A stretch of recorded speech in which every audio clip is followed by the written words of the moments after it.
mama going live. She going live. Counting the rings, securing the bag. Shorty be going live.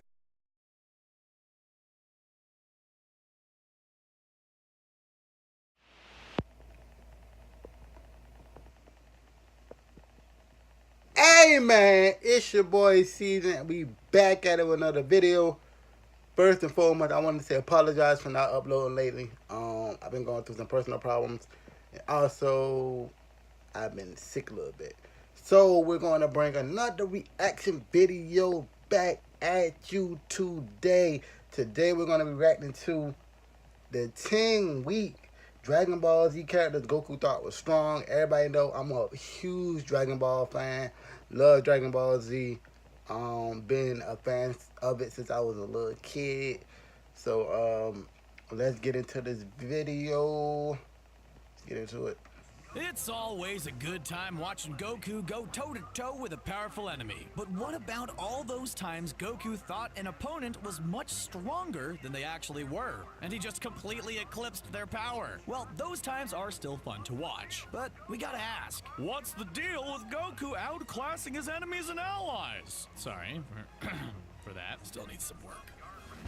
The citizens of YARDRAT. Imagine waiting for your husband, dad, best friend, or the only other known survivor of your nearly extinct race to return home from defeating a major enemy. And when they finally arrive, it turns out they've been on an entirely different planet. That definitely rings true in Goku's case, as we focus on the inhabitants of the planet YARDRAT. Goku and company spent a lot of time on the planet Namek, and it was well worth it when it came to upping their fighting game. However, after the defeat of Frieza, Goku was trying to escape the destruction of Namek and survive the vacuum of space. Luckily, as he drifted through space in his stolen Ginyu ship, he landed on the planet YARDRAT. Expecting a threat, Goku was pleasantly surprised to find the people weren't very powerful at all. In fact, he almost ended up eating them out of house and home. You know how Goku can be. Luckily, while he was on the planet YARDRAT, its inhabitants took to him well enough to bestow upon him one of their coolest techniques, a move called instant transmission. With instant transmission, we can see fighters teleport every part of their body, and it gets used so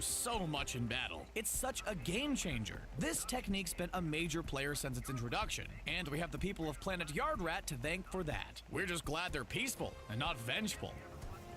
Oolong. If you ever watched anime and thought that a pervy version of Porky the Pig was missing, then look no further. He's gone from thief to good guy, and all while standing under 3 feet tall. Next up on our list is an adventurer coming all the way back from the days of Dragon Ball. It's Oolong. Yes, Oolong is a pig. You may recognize him in his casual clothes hanging out with Master Roshi if you're a DBZ or Super fan, but OG fans remember him all the way back from Dragon Ball Season 1. He was one of the first members of the team traveling around and getting into adventures with Goku and Bulma. Although before he started his journeys with the heroes, he was getting himself into some trouble, particularly through his shape-shifting and thievery. He isn't a fighter on the levels of Goku or Master Roshi, but that doesn't mean he's never fought before. Being a bit of a criminal helps in this case. After kidnapping a bunch of girls and gaining a notorious reputation, he meets our heroes of Dragon Ball and is defeated by Goku. Lucky for him, he still ends up becoming a part of the Dragon Ball team. Even more lucky, he finds a great friend in Master Roshi. Even though he may not be on Goku's level of strength, he's lucky enough to have found a partner in crime. Menaka. In anime, there's nothing wrong with the occasional white lie, especially if it's in the service of making the main character stronger in some way. This was funny because Beerus actually wanted Goku to be, so we can blame Beerus for his he didn't want Goku to lose his fighting spirit. Other characters, especially aliens from the Dragon Ball franchise, are warriors, hermits, like and guardians the dude of the planet. was weak, Sometimes they so have he lied to Goku and be like, this is the strongest dude I ever fought, which is a damn lie. Everybody knew Menaka was not strong as hell. Delivery man. He was just living his life before Beerus interrupted with an agenda. But Goku and Vegeta didn't know that, and Beerus used that to his advantage. Beerus was able to convince Goku and Vegeta that they were leagues behind the legendary Menaka, who was able to give Beerus a hard time in battle, but they later learned that it was all a lie. However, with the Universe 6 fighter hit giving the fight to Menaka and somehow losing, Universe 7 wins its confrontation with Universe 6. As everyone leaves, it's revealed that Menaka isn't a strong warrior and returns to where he came from. We can't blame Beerus for giving our Saiyan heroes a little extra boost. It never hurt them in training before. Birder and Raccoon.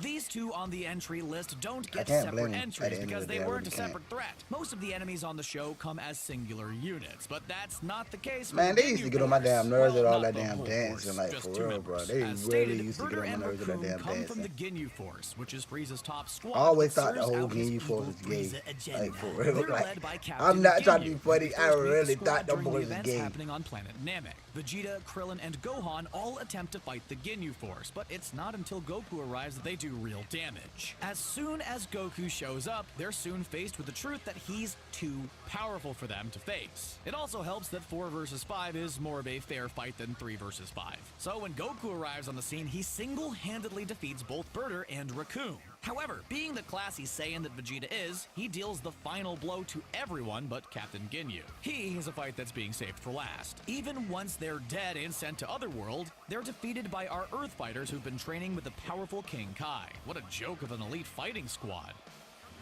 Emperor Pilaf.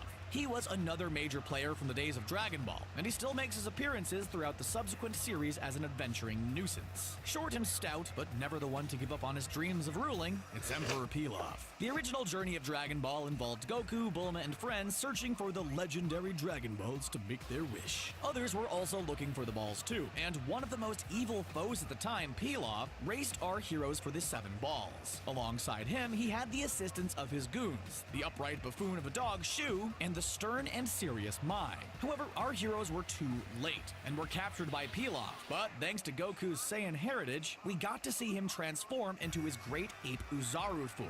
And then he just wrecks everything. Pilaf's castle and chances of getting his wish were utterly destroyed that night, and seeing the giant ape was the icing on the cake. After that, we really don't see Pilaf achieving great success for the rest of his time in the series. They become the Team Rocket of the Dragon Ball universe in a way. Although we did get to see Pilaf have a minor success at the beginning of Dragon Ball GT, we don't really count that anymore. Yamcha. He's been the butt of many jokes from fans of the Dragon Ball franchise, but he's willing to step into the fight when necessary. Next up is the ever-popular but oh so disrespected Yamcha. GT don't count. I don't care what nobody says. GT do not the count. days of Dragon Ball, before things went to the next level in Dragon Ball Z. Yamcha was a bandit, intent on robbing Goku and Bulma during their travels. My nigga, Yamcha. Yamcha had the upper hand on Goku and was able to hurt the Saiyan boy. Fortunately for both of them, after hijinks involving Emperor Pilaf and his gang, they were able to become allies and martial arts pals. Yamcha was even able to be with Bulma for a while and had some good things going on in his life. But as the series progressed from Dragon Ball Z to Super, Yamcha started falling more and more behind the pack in terms of power. Bringing aliens, androids, and gods into the fold can make someone reevaluate their stance on the front lines for Earth. It also really doesn't help when your girlfriend leaves you for a shorter, more muscular guy who tried to destroy your planet. That's more of a fail than actually dying by the technique of a Cyberman. Chichi. Just because she's the wife of Goku and the mother to Gohan and Goten doesn't mean that's all she ever did. Next up on our list of folks who know the wrath of our hero is someone who doesn't understand his fists, but understands his heart. It's his wife, Chichi. Chichi's the daughter of the Ox King, and early on in Dragon Ball, they lived their lives together on Fire Mountain. She's decently skilled in martial arts like Goku, and they've sparred together, even getting into battles with enemies at times. Still, you wouldn't want to underestimate her, especially when she unleashes her raging temper upon you. Goku's definitely gotten a powerful earful after all of the stunts he's pulled for putting their family at risk. Considering she's raised 2 half Saiyans, her power isn't to be laughed off with such confidence. However, when it comes to actually battling, she's left in the dust. Especially if she was actually the one who actually trained Goten how to fight. Nothing in a fight against any of Goku's enemies from Dragon Ball Z or Super. Would it be entertaining? Oh, it definitely would be. Is she a weakling? We don't think so, but to be honest, you wouldn't draft her onto the Universe 17. That being said, you wouldn't want anyone else in your corner. Although, we definitely think she could beat Mr. Satan. Nappa. If there's something strange in your neighborhood, who are you gonna call? Not Nappa. Nothing against him, as he's racked up a huge body count in the universe over the years, both with Vegeta and on solo missions, but when it came to facing off against Goku, the guy had absolutely no chance. Not always the iconic angry bald menace we know, Nappa once had a full head of hair, and an even fuller life. Nappa was one of the last living Saiyans. After Frieza destroyed their home planet, Vegeta, partnered with the Prince Vegeta, they went from planet to planet on different missions, wreaking havoc, and Earth was their next last stop after Raditz' death at the hands of Piccolo and did. Goku. When the two Saiyans arrived, they had the Z fighters almost completely outclassed. All of that training our heroes did went in vain against these deadly aliens. Fighters like Tien, Yamcha, and Chaozu were no match for the mighty power of Nappa. We actually lost Chaozu in that fight, but when Goku finally arrived on the scene, Nappa was completely outmatched and easily defeated by our hero. In fact, this fight with Nappa gave us one of our favorite internet memes. With Nappa out of the way, we were able to prepare for the main event of Goku versus Vegeta. Yajirobe. We never thought we'd see a possible samurai mixing it in with the kung fu aesthetic of Dragon Ball. But anything's possible in anime. Next up on our list is the present but relaxed Yajirobe. Now, once again, like any other entry on this list, Yajirobe isn't necessarily a weak character. He's considerably strong, fast, and quite skilled with his katana. However, no one would guess this due to his chubbiness and general low-key demeanor. In fact, he was able to match Goku in a fight for a little bit back in the days of Dragon Ball. He was a samurai after all. However, after their bout, they weren't hostile with each other to the point of battling. In fact, Yajirobe helped save Goku after he defeated King Piccolo. However, once we get into DBZ and Super, Yajirobe's power is dwarfed as we get into the bigger battles. That happens to a lot of the characters coming from the Dragon Ball series, but hey, we get it. Yet, he was still able to come in handy during Goku and Vegeta's fight. After Vegeta pulled out his trump card, creating a fake moon, making his transformation into a great ape, Yajirobe saw an opening for him to make a move.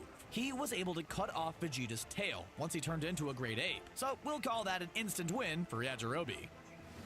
Mr. Satan. Coming in last, he's everyone's favorite punching bag and the punchline amongst all the human fighters, even Yamcha. Well, he might have done some things for the Dragon Ball universe, like give us Videl and subsequently the next generation of Saiyans. Nothing quite whispers mediocrity like Mr. Satan. Making his first appearance during the confrontations with the androids and an imperfect Cell, Mr. Satan was the epitome of celebrity fighters on Earth. If you saw a world tournament, chances are that you saw Mr. Satan. Clad in a brown and white outfit and curly black hair, Mr. Satan was overly confident and a braggart when it came to his battles. While the stories of Goku and his friends go relatively unknown, this led Mr. Satan to essentially be known as the Chuck Norris of the planet. But when Cell came around, bodies were dropping left and right, and the more bite than bark, Mr. Satan took notice. Mr. Satan was even talking a big game when it came to Cell, and Goku gave him a heads up that fighting him might not be a good idea. Unfortunately, Cell gives Mr. Satan a futuristic android beatdown. He beats Mr. Satan without even breaking a sweat, sending him flying, and it was all on camera to be broadcast around the world. Thankfully, the Z Fighters were there to handle the situation,